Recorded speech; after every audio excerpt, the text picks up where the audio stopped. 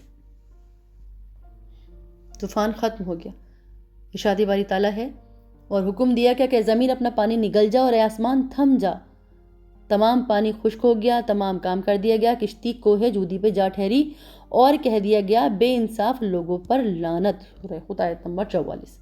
یعنی جب زمین پر کوئی ایسا انسان باقی نہ رہا جو اللہ کے سوا کسی کی عبادت کرتا تو اللہ نے زمین کو حکم دیا اپنا پانی نکل لے، آسمان کو حکم دیا بارش برسانا بند کر۔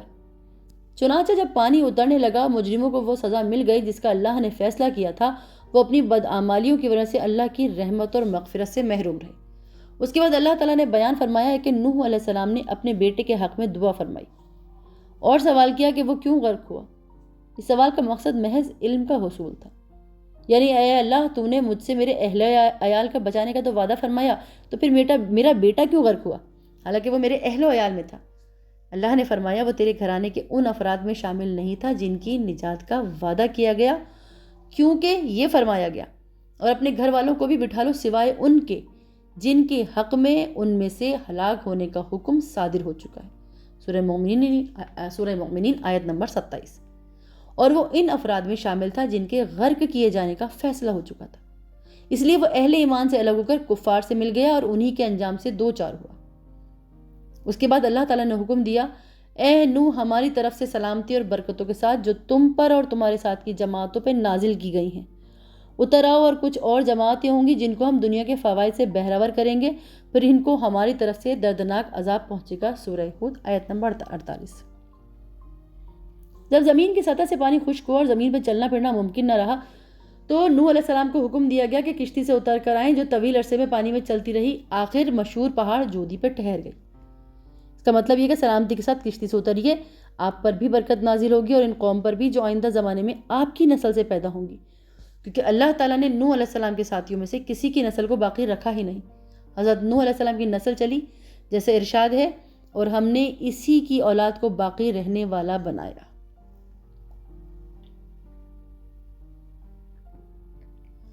حضرت نوح علیہ السلام کی اولاد اور ان کی اپنے بیٹوں کو وصیت۔ آج کل زمین میں انسان کی جتنی اقوام میں حضرت نوح علیہ السلام کے بیٹوں سام، حام اور یاسف کی طرف سے منسوب ہیں۔ حضرت سعید بن مسیب کہتے ہیں کہ نوح علیہ السلام کے 3 بیٹے تھے، سام، یاسف اور حام۔ ان تینوں کے 3 بیٹے تھے۔ سام کی نسل سے عربی، فارسی اور رومی وجود میں آئے۔ یاسف کی نسل سے ترک، ثقالبہ اور یاجوج ماجوج پیدا ہوئے، اور حام کی نسل سے قطبی، سوڈانی اور براور قوم ہیں۔ ایک قول کے مطابق نوح علیہ السلام کے یہ تینوں بیٹے طوفان کے بعد پیدا ہوئے۔ طوفان سے پہلے ایک کنعان پیدا ہوا جو کافروں کے ساتھ غرق ہوا، اور دوسرا عابر پیدا ہوا جو طوفان سے پہلے فوت ہو گیا۔ صحیح بات یہ ہے کہ نوح علیہ السلام کے تینوں بیٹے اپنی بیویوں اور والدہ سمیت کشتی میں تھے، جیسے کہ تورات میں اس بات کی صراحت موجود ہے۔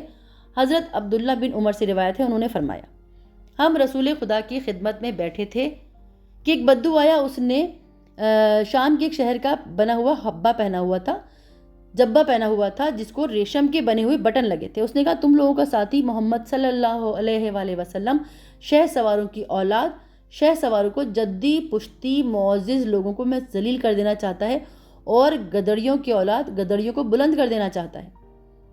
نبی نے اس کا جبہ گریبان سے پکڑ کے فرمایا میں تجھے بے عقلوں کا لباس پہنے ہوئے دیکھ رہا ہوں. پھر فرمایا جب نوح علیہ السلام کی وفات کا وقت آیا تو انہوں نے اپنے بیٹے سے فرمایا میں تجھے ایک نصیحت کرتا ہوں، میں تجھے وہ کام کرنے کا حکم دیتا ہوں اور 2 کام کرنے سے منع کرتا ہوں. میں تجھے اختیار کرنے کا حکم دیتا ہوں، اگر ترازو کے ایک پلڑے میں 7 آسمان 7 زمینیں رکھتی جائیں اور دوسرے پلڑے میں لا الہ رکھا جائے تو لا الہ والا پلڑا زیادہ وزنی کی وجہ سے جھک جائے گا. تو اگر 7 آسمان 7 زمین ایک جگہ حلقہ بند بھی ہو جائیں تو لا الہ الا اللہ انہیں جدا کر دے گا. اور میں تجھے سبحان اللہ و بحمدہ پڑھنے کا حکم دیتا ہوں، کیونکہ ہر مخلوق کی تسبیح ہے اور اسی کی برکت سے مخلوق کو رزق ملتا ہے. اور میں تجھے شرک اور تکبر سے منع کرتا ہوں. میں نے عرض کیا اللہ کے رسول اس شرک سے تو ہم واقف ہیں، لیکن تکبر کا کیا مطلب ہے؟ تو کہ یہ بات تکبر ہے کہ کسی کے جوتے اچھے ہوں، کسی کے تسمے خوبصورت ہوں؟ آپ نے فرمایا نہیں، یہ تکبر کسی کے پاس چادروں کا جوڑا ہو وہ اسے پہن لے. انہوں نے کہا نہیں. میں نے کہا یہ کسی کے پاس سواری کے لیے جانور ہو؟ آپ نے فرمایا نہیں. تو میں نے کہا کسی کے بہت دوست ہوں جو اس کے ساتھ بیٹھتے ہوں؟ فرمایا بالکل نہیں. تو میں نے کہا کہ اللہ کے رسول تکبر کیا ہوتا ہے؟ انہوں نے فرمایا حق کا انکار کرنا اور لوگوں کو حقیر جاننا. اس پورے تمام خطبے کے جو نتائج اور فوائد ہیں، جو عبرتیں اور حکمتیں ہیں، ان کو اگر ہم ایک جگہ جمع کرتے ہیں تو اس کا کچھ لب لباب بنتا ہے کہ حضرت نوح کا طریقہ دعوت وہ جو ارشاد تھے. سب سے پہلے آپ کے قوم نے بزرگوں کے بت بنا کے ان کی پوجا شروع کی تھی، وہ شرک کے مرتکب ہوئے. تو آپ کی زندگی اور تاریخی دعوت سے توحید کا مطالبہ کرنے والوں کو نیا عزم، نیا ولولہ ملتا ہے. اگر ہم ان کو دیکھیں اور ان کی بات کو دیکھیں، جیسے انہوں نے اعلانیہ دعوت کی کہ اے میرے پروردگار میں نے اپنی قوم کو تیری طرف دن رات بلایا، پھر میں نے انہیں بآواز بلند بلایا، بے شک میں نے ان سے اعلانیہ بھی کہا اور چپکے چپکے بھی کہا. جب لوگوں نے ان پہ الزام لگایا تو انہوں نے کہا کہ اے میری قوم مجھ میں ذرا بھی گمراہی نہیں ہے، میں تو پروردگار عالم کا رسول ہوں. قوم کو آپ نے اللہ کی نعمتوں کی اور احسانات کی یاد دہانی کروائی، اور آپ نے ان کے احسانات کو اور نعمتوں کو گنوایا تاکہ وہ اللہ پہ ایمان لے آئے اور اس کے شکر گزار بندے بن جائیں. علمی حقائق کی نقاب کشائی. حضرت نوح علیہ السلام کے قصے میں قرآن مجید نے متعدد علمی اور سائنسی علوم کی نقاب کشائی کی ہے، جن کی تصدیق آج کے جدود علم اور تحقیقات سے ہو رہی ہے. یعنی جن علوم کو آج دنیا متعارف کرا رہی ہے ان کی جدید تحقیقات کا نام دیا جا رہا ہے. قرآن مجید 1400 سال پہلے ان کی خبر دے چکا ہے. مثال کے طور پہ اور ان میں چاند کو خوب جگمگاتا بنایا اور سورج کو روشن چراغ بنایا. تو اللہ نے سورج کو دہکتے ہوئے روشن چراغ سے تشبیہ دی، جیسا چراغ جو تیل سے جلتا ہے اور ایک شعلے سے جلے، ایسے چراغ کی روشنی ذاتی ہوتی ہے. اور سائنس نے یہ ثابت کیا ہے کہ وہ گیسوں کا مجموعہ ہے اور اس کی اپنی روشنی ہے.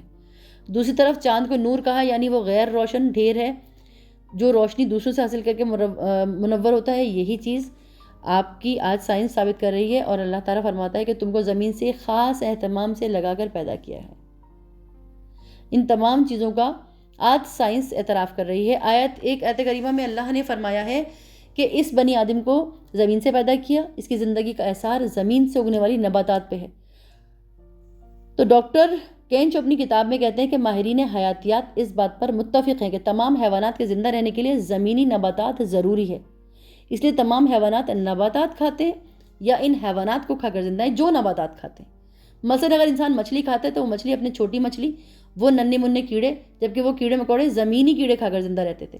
اسی طرح ہر جاندار کی اصل خوراک بالآخر نباتات سے نکلتی ہے، یعنی کہ زمینی خوراک ہے. تو یوں قرآن کریم نے انسانی خوراک کا منبع 1400 سال پہلے بیان کر دیا تھا، جبکہ آج سائنس اس کا اقرار کر رہی ہے. طبقاتی کشمکش یہ اس زمانے میں ہی تھا. وہ یہ کہتے تھے کہ اپنے سے نیچے حصے کے تم لوگوں نے بلا کر اور اپنے ساتھ شامل کر لیا ہے، ہم توہین سمجھتے ہیں اگر تم انہیں اپنے پاس سے ہٹاؤ گے. حضرت نوح نے منع کر دیا کہ ان کو میں اپنے پاس سے نہیں ہٹاؤں گا، ان کا فیصلہ اللہ کرے گا. تو طبقاتی کشمکش اس وقت بھی موجود تھی. اسی طرح ایمان کے بغیر قرابت داری کچھ سود بند نہیں ہے. آپ کی قرابت داری سے کوئی مطلب نہیں ہوتا.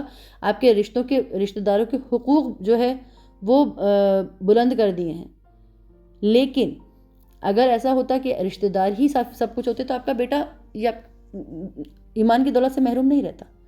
تو رشتہ دار کا مطلب ہے کہ ایمان کی جو دولت ہے وہ کسی رشتے کی محتاج نہیں ہے، یہ شعور کی محتاج ہے۔ تو اپنی اصلاح کر لینی چاہیے۔ اگر آپ کو خوش فہمی ہے کہ ہم بہت ہی قابل ہیں تو یہ بات سوچ لیجئے کہ یہ فیصلہ اللہ کے اوپر ہے۔ حق و باطل کی مارکا رائی وہ ازل سے ہے اور ابد تک رہے گی۔ جس طرح انہوں نے اللہ کی عبادت کے لیے لوگوں کو اپنے اللہ کی طرف بلایا، اور جس طرح لوگوں نے جھٹکارا، یہ ازل سے چلا آ رہا ہے۔ مومنوں کی آزمائش، تو حضرت نوح کے قصے سے یہ بھی سبق ملتا ہے کہ اللہ اپنے مومنوں کی آزمائش بھی لیتا ہے، ان کے امتحان بھی لیتا ہے۔ جیسے اللہ تعالیٰ فرماتا ہے یقیناً اس میں بڑی بڑی نشانیاں ہیں اور ہم بے شک آزمائش کرنے والے ہیں۔ ایک اور جگہ ارشاد ربی ہے کہ ہم نہ کسی طرح تمہاری آزمائش کریں گے، دشمن کے ڈر سے، بھوک پیاس سے، مال جان سے، پھلوں کی کمی سے، اور ان صبر کرنے والوں کو خوشخبری دے دیجئے جنہیں جب کوئی مصیبت آتی ہے تو کہہ دیا کرتے ہیں کہ ہم تو خود اللہ کی ملکیت ہیں اور اسی کی طرف لوٹنے والے ہیں، تو ان پر ان کے رب کی نوازشیں اور رحمتیں ہیں اور یہی لوگ ہدایت یافتہ ہیں۔ سورہ بقرہ آیت نمبر 157۔